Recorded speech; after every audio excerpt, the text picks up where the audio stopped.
Friends नमस्ते, कस्तो हुनुहुन्छ तपाईहरु? सन्चै आरामै। मैले चाहिँ हेर्नु न, हिजो यहाँ मैले चाहिँ के गरिरहेको छु, हिजो मैले देखाउँदैछु यहाँ हेर्नु। हिजो चाहिँ मैले मेरो बाबुको लागि उसलाई यताउता हिँड्नको लागि दिक्कतै भइराखिरहेको थियो र उसको ड्रेस चाहिँ सबै नै छोटा छोटा भइसकिरहेको थियो। अनि छोरो पनि अब होइन, मैले चाहिँ लिएर आइदिएँ बाबुलाई एउटा यस्तै हाफ प्यान्ट र टी सर्ट। यहाँ खोकी लाग्यो अनि एउटा लोअर प्यान्ट अनि एउटा सर्ट ल्याएँ।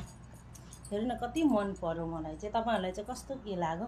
यस्तो केपवाला कि नयाँ स्टाइलको धेरै नै राम्रो लाग्यो।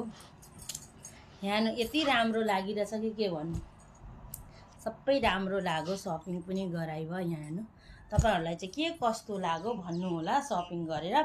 अनि एउटा रिजन भयो, मैले हिजो बाबुलाई चाहिँ लिएर गएकी थिइनँ किनभने दुईजना म र मेरो हस्बेन्ड मात्र गइरहेको थियौँ होइन। बुढा चाहिँ दुईजना सँगै गइरहेको थियौँ। उसलाई चाहिँ लिएर गइनौँ, लिएर नजाँदा चाहिँ साह्रै गाह्रो भयो। अहिले यति मन परेको कपडा बाबु र मलाई छोरो चाहिँ सानै छ जस्तो लाग्यो र मैले ठिका साइजको लिएर आइरहेको थिएँ। तर मेरो छोरो त खाँसी लाग्यो, ठुलो भइसकेछ र बुढो भयो। देख्नु नि खाँसी आउँदैछ। अहिले यो कपडा उसलाई भएन। मैले ल्याएँ 24 साइजको होइन, यो 24 साइजको। तर बाबुलाई यो साइज उसलाई सानो भएर अब मैले यति मन परेको कपडा पनि अहिले अब उयो घुराउनु पर्दैछ गाइस।